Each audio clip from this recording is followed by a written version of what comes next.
Bonjour, nous allons continuer avec notre cours de structure de contrôle. Nous allons écrire un programme de conversion de température, soit de Celsius à Fahrenheit ou de Fahrenheit à Celsius. Alors nous allons répartir notre programme en 3 parties. La première partie va tout simplement dire ce que le programme fait et donner des instructions. La deuxième partie va aller chercher l'information de l'utilisateur. Et la dernière partie va implémenter la structure de contrôle et afficher le résultat. Alors sans plus tarder, passons à la première partie. On y va avec print. Et ici nous disons tout simplement ce programme va convertir la température et nous allons tout simplement mettre de Celsius à Fahrenheit. Et après, nous allons donner les instructions à l'utilisateur. Et ici, nous donnons l'instruction à l'utilisateur. Entrée F. Je vais mettre CF entre guillemets pour que ce soit clair. Pour convertir de Fahrenheit à Celsius. Et on va aussi dire à l'utilisateur d'entrer C pour convertir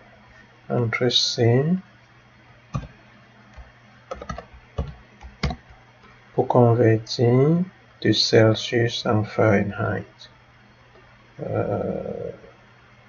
Je vais simplement couper ça afin de ne pas voir tout ça en Fahrenheit.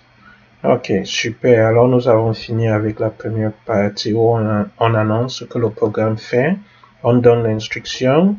La prochaine chose, c'est qu'on va aller chercher l'information. Ici, on va utiliser cette variable appelée sélection. Ok. Et on va utiliser input pour que l'utilisateur choisisse.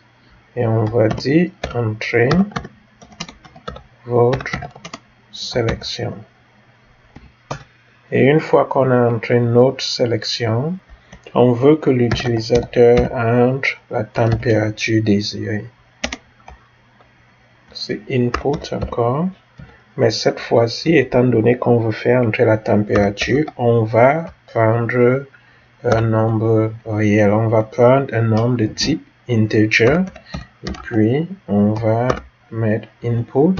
Et on va tout simplement dire entrer votre température. On a entré la température. Super. Donc, nous avons la sélection par rapport à F et C. Nous demandons à l'utilisateur d'entrer la sélection, soit F, soit C. Et après avoir entré sa sélection, il entre la température. Et maintenant, nous allons implémenter notre structure de contrôle. Ici, nous allons tout simplement déclarer que if temp, en fait, c'est if sélection. Donc, si la sélection, je vais ôter cet accent et je vais simplement dire if sélection.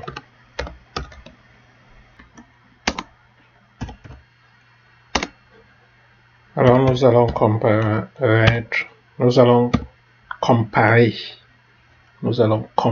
à F. Donc, si sélection, si ce qui est entré par l'utilisateur est égal à F, donc si il entre F, alors qu'est-ce que vous devez faire? Nous allons donner le nom à une variable convertir, et cette variable va nous aider à faire le calcul de Celsius de Fahrenheit à Celsius. Et voici la formule. La formule est simplement donnée par, nous allons entre parenthèses, la température qui a été donnée, moins 32, et tout ça sera multiplié par 5 sur 9. Je vais vous montrer d'où on a obtenu cette formule. Alors, dans ce site, nous pouvons clairement voir comment convertir Fahrenheit. On dit Fahrenheit to Celsius Conversion Formula. Alors, on y va là. 5 sur 9 multiplié par F-32, c'est qu'on a fait dans notre formule. OK, on entre dans Spider. Une fois que notre calcul est fait, nous allons imprimer notre résultat. Nous allons tout simplement dire que ce qui a été entré temp, dans temp,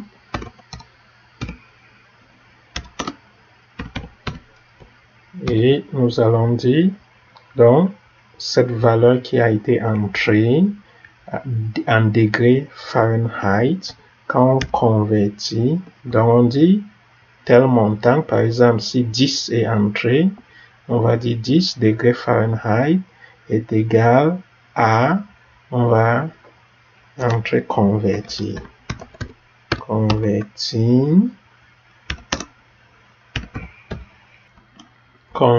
degrés Celsius.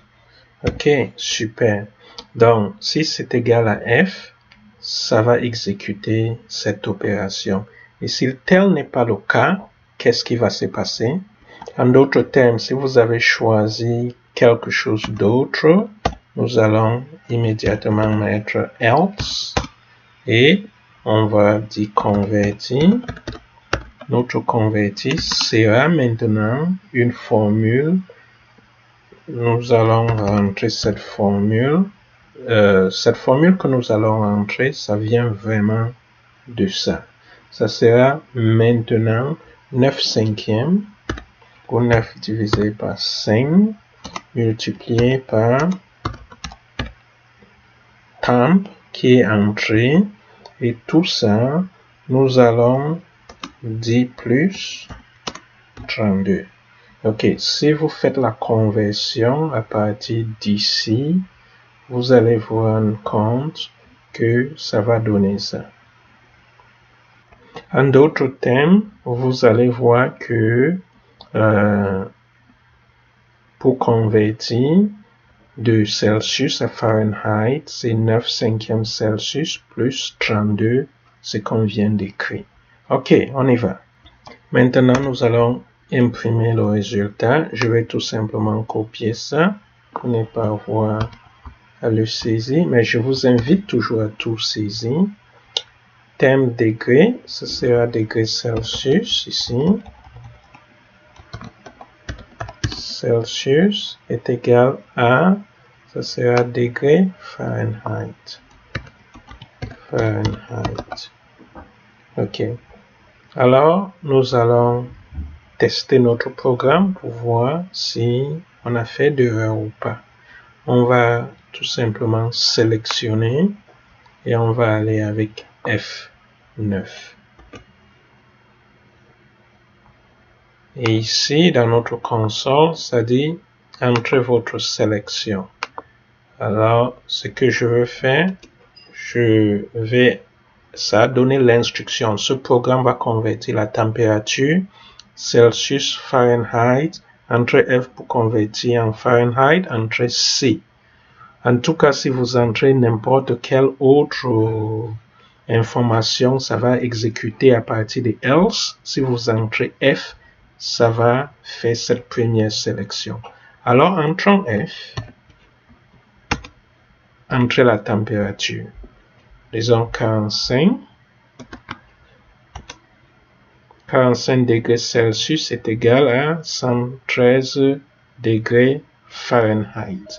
Alors, on va réexécuter et voir ce qui va se passer. Mais avant de réexécuter, je vais simplement créer des espaces ici.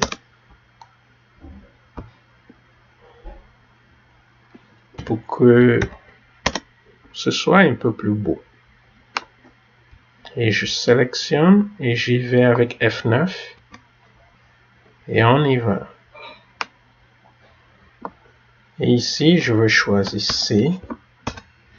Entre la température, je vais entrer 114 parce que tout à l'heure nous avons eu, je vais entrer 113. et on verra ce qui va se passer. 113 et ça nous donne 113 degrés est égal à, alors c'est sûr qu'il y a une erreur quelque part. Nous allons rapidement vérifier notre formule pour voir où on a dû faire l'erreur. Alors nous allons reprendre pour vraiment comprendre ce que nous sommes en train de faire. Je sélectionne et j'y vais avec F9 et ça nous donne l'instruction. Entre F pour convertir de Fahrenheit à Celsius, C pour convertir de Celsius à Fahrenheit. Alors disons que en degrés Celsius, nous sommes à 32. Si nous sommes à 32 degrés Celsius, non, notre sélection c'est d'abord C. Et puis nous sommes à 32 degrés. Et ça nous dit 32 degrés Celsius est égal à 89,6 degrés Fahrenheit. Alors nous allons faire la même chose avec 89,6 degrés Fahrenheit pour voir si ça va nous convertir cela. Je sélectionne tout, F9, et puis nous avons dit F, nous prenons F, et nous avons dit que nous voulons faire un retour en arrière avec 89,6. 89,6. On se rend compte qu'il y a une erreur quelque part. Ce qui est merveilleux. On va aller chercher où se trouve notre erreur. Venons rapidement ici voir ce qui se passe. L'erreur qui se passe, c'est tout simplement que nous avons demandé d'entrer une température en type int, mais nous avons entré avec une virgule qui est de type float. Alors, ce que nous allons faire, nous allons rentrer dans notre programme, changer ça en float, afin que ça puisse accepter des virgules. Et puis, nous allons faire la même chose, 89,6. Donc, je sélectionne tout, j'y vais avec F9 et je vais sélectionner F ici, F majuscule, 89,6, 89,6 et on se retrouve à 32. Ok, essayez d'abord avec 32 et puis essayez avec 89,6 et vous allez voir comment le programme implémente if et else. Ok, on se retrouve dans le prochain exemple. Nous allons prendre cet exemple pour appliquer ce que nous venons d'apprendre. Tanya possède une entreprise de software design et compte plusieurs employés. Si un employé travaille plus de 40 heures par semaine, il paie 1,5 fois son taux horaire normal pour toutes les heures supplémentaires. Il vous demande de concevoir un programme de paie simple qui calcule le salaire brut d'un employé, y compris le salaire des heures supplémentaires. Concevez l'algorithme suivant. Alors, voici ce que vous allez faire. Premièrement, vous allez obtenir le nombre d'heures travaillées. Vous allez obtenir le taux de rémunération horaire de l'employé. Alors, ici, vous allez utiliser vos conditions if et else.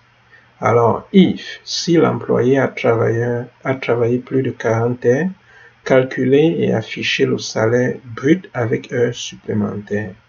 Else, calculez et affichez le salaire brut comme d'habitude. Essayez-le et puis on le fait ensemble dans Spyder. Alors la première chose que nous allons faire, nous allons définir nos constantes globales. Constante globale. Alors nous allons tout simplement dire heure de base. Heure de base c'est 40 et nous allons simplement dire le multiplicateur heure supplémentaire. C'est 1,5 comme c'est donné dans l'énoncé. Et après cela, nous allons procéder à utiliser une fonction, notre fonction min. Et dans la fonction min, Ce que nous allons faire, nous allons aller chercher l'information dont on a besoin. Et puis, jouer avec if et else. Donc, la première chose que nous allons faire, c'est aller chercher l'information dont nous avons besoin. Et ici, nous allons appeler cette variable heure travaillée, donc le nombre d'heures qu'on a travaillé. On va prendre le type float, input, pour chercher l'information de l'utilisateur. Et on va lui demander d'entrer le nombre d'heures travaillées. Entrer le nombre d'heures travaillées, d'heures de travail.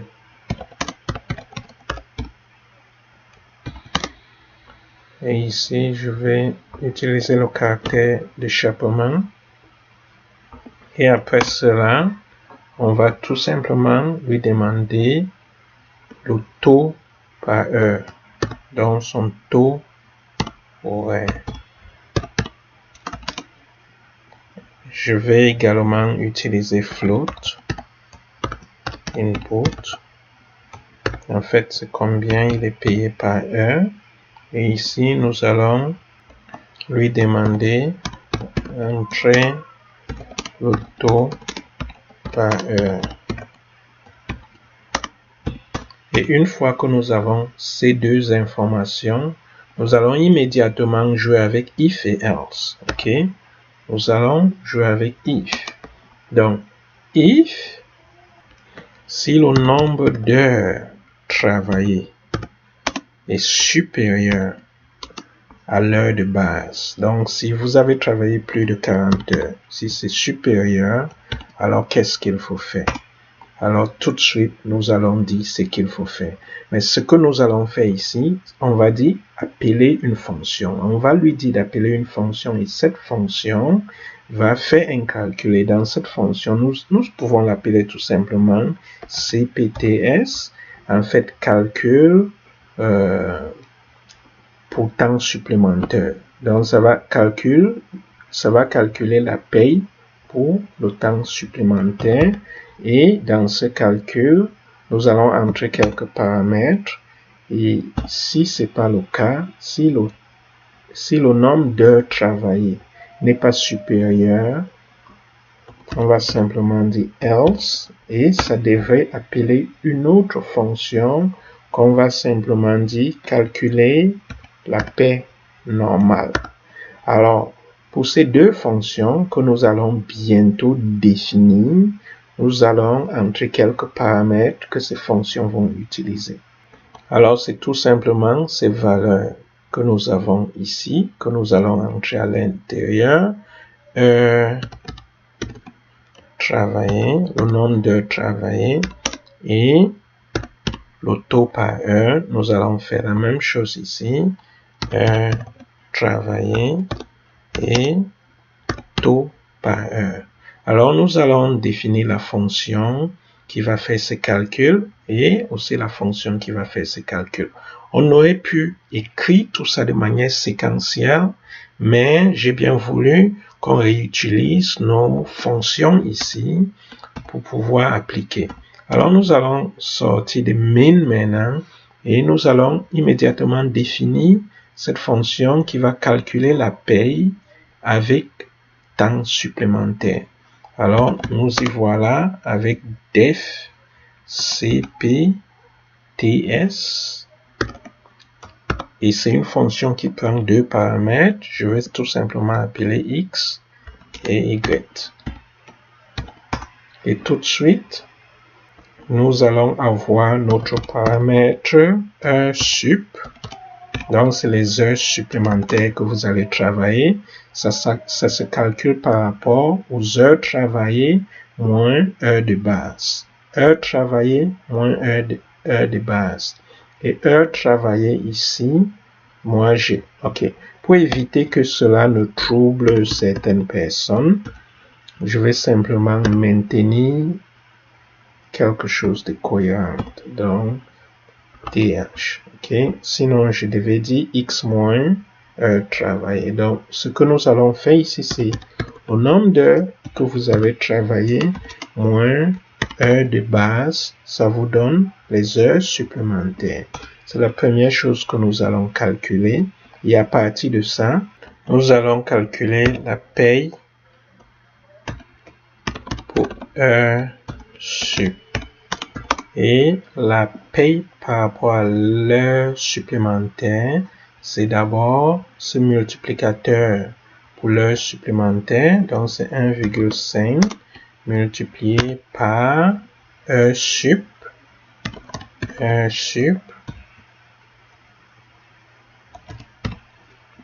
multiplié par le taux horaire, TH. Ok. La deuxième chose que nous allons calculer, c'est le salaire. Alors, le salaire, c'est votre HB, donc HB multiplié par le taux par heure, donc TH, plus ce que vous recevez à cause de l'heure supplémentaire. P, heure, sup. C'est ça qui sera votre salaire. Alors, nous allons imprimer ça. La fonction va imprimer ça. Le salaire brut est, nous allons utiliser format et tout de suite, nous allons entrer salaire, virgule, nous voulons mettre ça entre 2F et c'est tout pour cette fonction. Alors, nous allons définir la fonction qui va faire le calcul normal au cas où le nombre d'heures travaillées n'est pas supérieur aux heures de base. Alors, nous faisons la même chose, def CPN, on va rentrer les mêmes paramètres, T et puis TH. Et on y va. Nous allons immédiatement calculer le salaire. Le salaire, c'est HB multiplié par TH. Et puis, on va imprimer print. On va afficher à l'écran. Le salaire brut est format salaire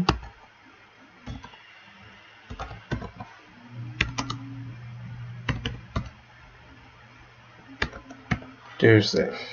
Si vous suivez depuis le début, vous savez d'où ceci sort. On a eu à le faire dans les vidéos précédentes. Alors, le salaire brut est le salaire qui est cette variable parce que c'est une variable locale. Alors, ça va venir chercher ce salaire ici et non ce salaire ici.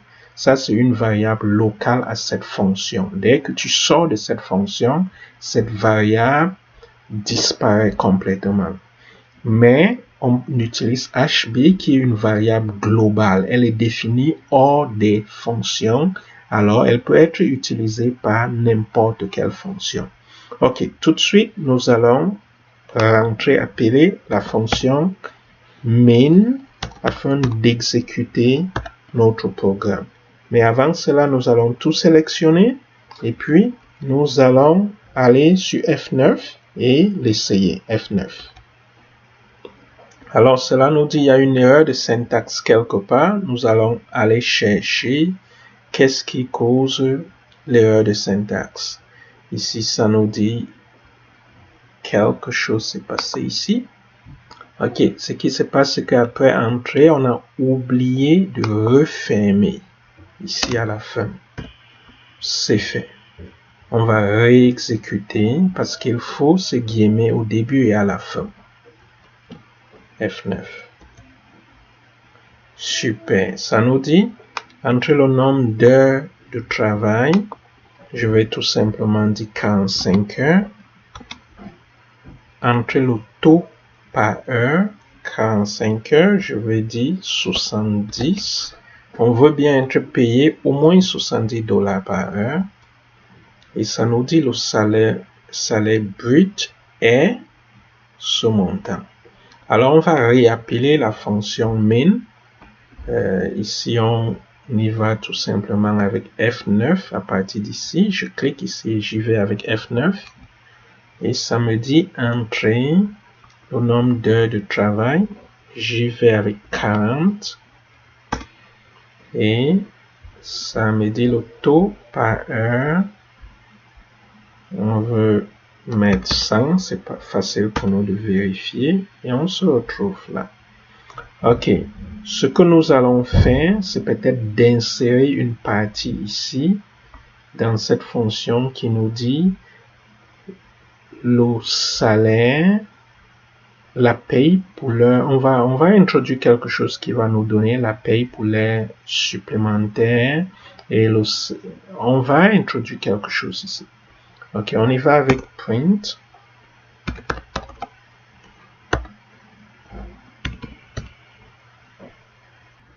Ça nous dit tout simplement la rémunération des heures supplémentaires est.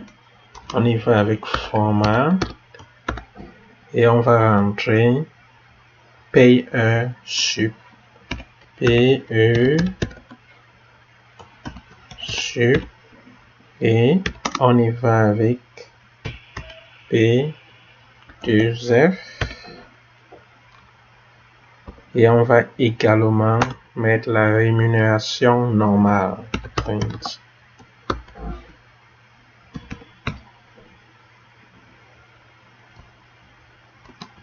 La rémunération des heures normales est. On va faire la même chose. On y va avec une virgule, format.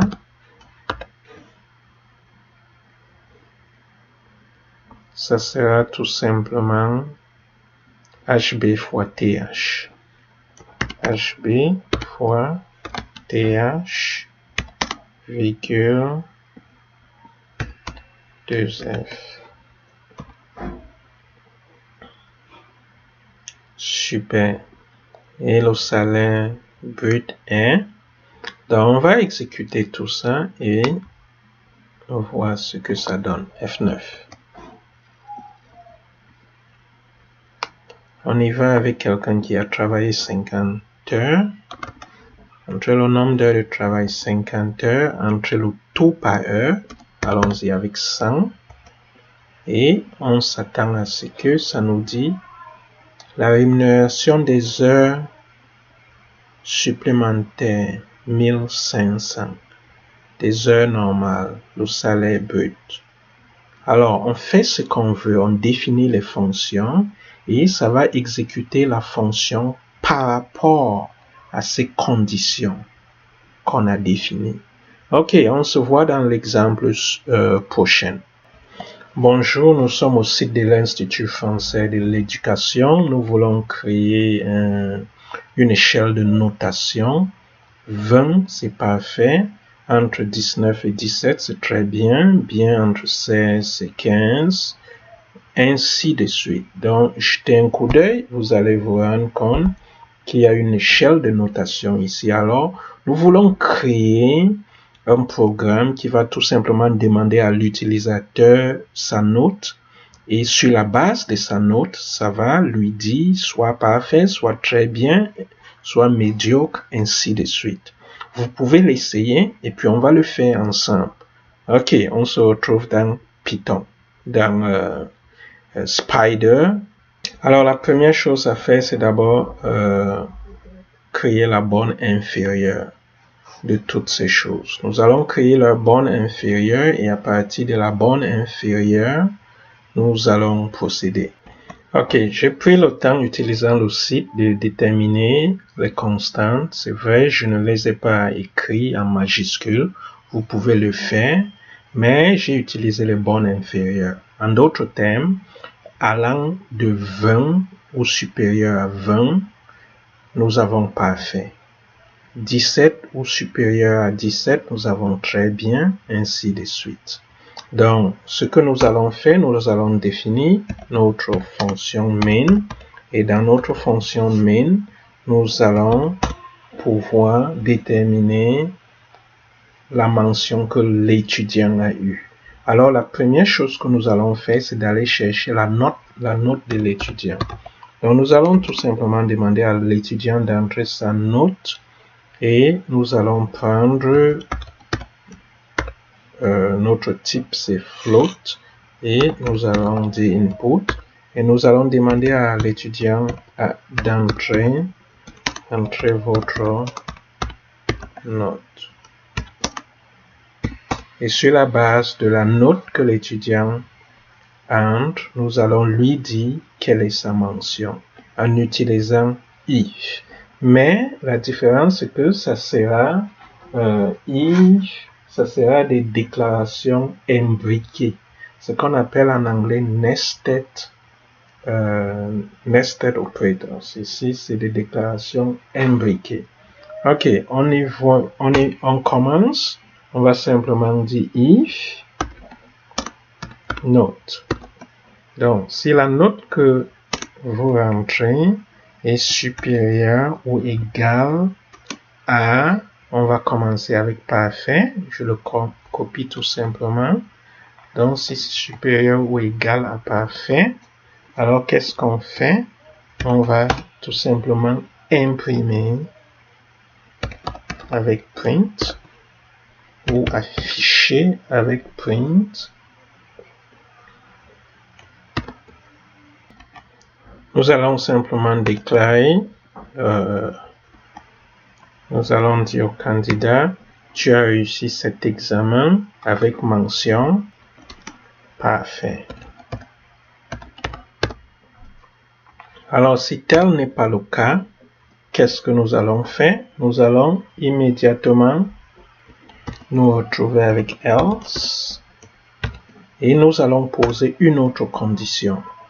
If, parce que nous n'avons pas, il y a plusieurs possibilités. Alors, si cette possibilité ne réussit pas, nous allons continuer avec cette autre possibilité. On va dire if note. Si la note que vous avez entrée est supérieure ou égale à, qu'est-ce que nous avons ici? Très bien.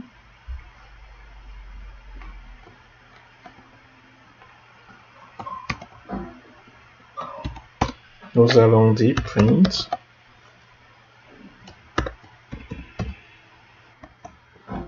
tu as réussi avec mention TB. Très bien. Et on va dire else. La même chose if. Parce qu'après ça, il y a d'autres possibilités. Note, la note que vous avez entrée. Donc, si cette condition n'est pas remplie, on passe à ce qui se trouve ici. Mais ici, il y a une autre condition. Si elle n'est pas remplie, on passe à cette autre condition. Si c'est supérieur ou égal à bien,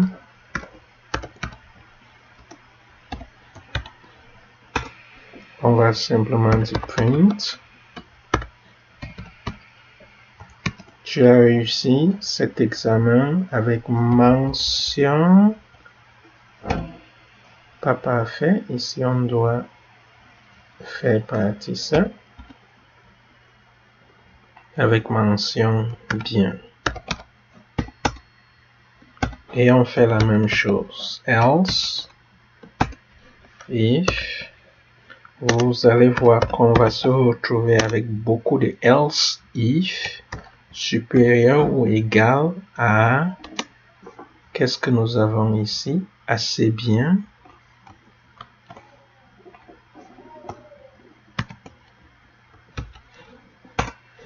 Print. Nous voulons lui dire qu'il a réussi son examen avec mention assez bien. Et je vais simplement copier ça ici et coller avec mention. Tu as réussi ton examen avec mention assez bien. Else, si ce n'est pas le cas. If, encore. Si la note entrée est supérieure ou égale à passable. qu'est-ce qu'on fait? On print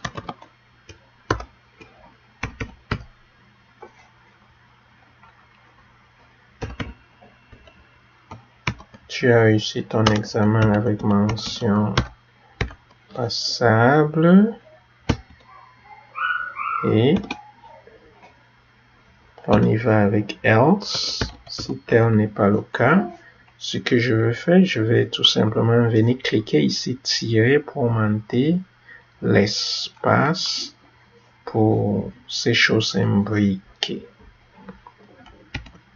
Alors, qu'est-ce qui se passe ici? If note est supérieur ou égal à mal, alors on a print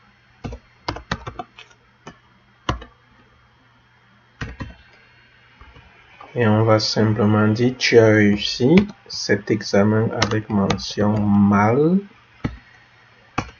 C'est amusant de dire tu as réussi parce que tu as mal fait, tu n'as pas étudié. Et ici nous avons si note est supérieur ou égal à très mal, if note est supérieur ou égal à très mal, alors on a print. Je vais simplement mettre très mal et je viens copier. Tu as réussi cet examen avec mention très mal. J'aurais dû dire félicitations. Et ici, nous avons else. Nous pouvons mettre une condition, mais ça ne sert à rien parce que ce qui est certain, si toutes ces conditions ne sont pas remplies, c'est clair que le candidat a réussi avec mention nulle. Ok. Après ça, nous allons sortir de cette fonction min pour tout simplement venir appeler la fonction main.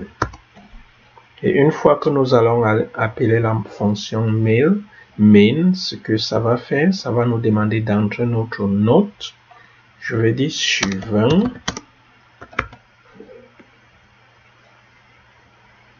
Et nous allons laisser F9. Entrez votre note suivant. Si je dis 20, tu as réussi cet examen avec mention parfait. Je reviens ici, je clique devant min et j'y vais avec F9.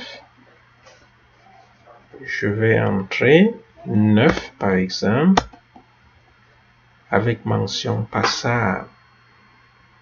11 par exemple, c'est toujours dans la rangée des mentions passables. Je clique devant min et j'appelle la fonction avec F9 et j'entre 11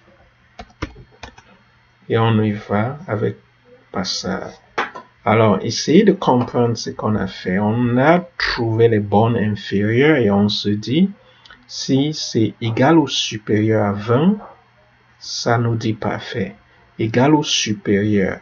Quand on dit égal ou supérieur, ça veut dire qu'une fois que ça traverse, ça atteint 20, ça va sauter ici. Ça sera déjà exécuté. C'est quand ce n'est pas exécuté que ça descend là, et quand c'est pas exécuté, ça descend là. Alors, si vous inversez, vous commencez avec ça, vous devez absolument changer. Par exemple, si vous commencez avec nul, vous devez dire inférieur ou égal à 0, ainsi de suite. Donc, faites attention, jouez avec, et puis on se retrouve dans quelques minutes. Alors, Python fait quelque chose de merveilleux. Python nous permet d'éviter d'écrire ça, parce qu'on peut avoir tellement d'erreurs. Et ça nous donne la possibilité d'utiliser else if. Ok? Ça nous permet d'utiliser Donc, ça nous permet d'utiliser ce qu'on appelle elif à la place de tout ça. Alors, ce que nous allons faire, c'est que quand cette condition n'est pas remplie, nous allons passer immédiatement avec ce qu'on appelle else if. Donc, je vais tout simplement utiliser delete pour faire venir ça et on se retrouve avec else if, mais c'est tellement important cette distance. Si je ne respecte pas cette distance, je dois maintenir cette distance. Donc, partout, je dois me rassurer que c'est bien aligné. Donc, là, je dois également m'assurer que cela. La même chose. Partout, j'utilise else if. Je rentre là et je fais la même chose. Donc, on n'a pas besoin de tout ce qu'on venait de faire. Je veux lui dire, allez, viens, et viens. Nous sommes sur la même ligne. Else. J'ajoute ça pour avoir else if. Et je reste au niveau de print. S'assurer, sinon, l'interpréteur Python va nous donner une erreur.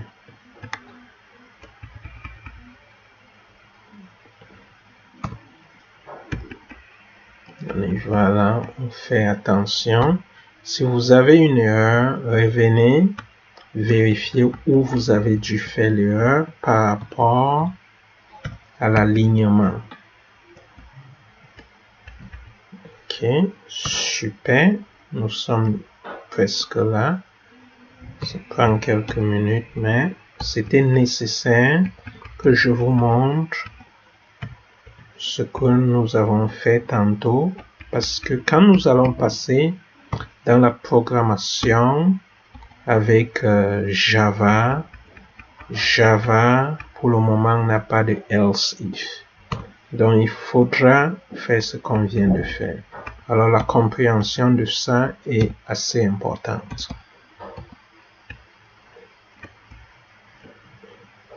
Ok, ici c'est vraiment else parce que c'est la dernière chose. Ok, là on se rend compte, c'est bien aligné. On va réexécuter. Je sélectionne tout, F9. Ok, il n'y a pas d'erreur de syntaxe. Alors ça dit entrez votre note. Alors essayons d'entrer une note de 5. 5 devrait nous dire mal. 5. Tu as réussi ton examen avec mention mal. Essayons autre chose. F9. Regardons ici. Entrons avec 16,5. 16. 16,8 avec mention bien. Super, vous voyez, c'est beaucoup plus beau et beaucoup plus propre. Ok, on se retrouve dans quelques minutes.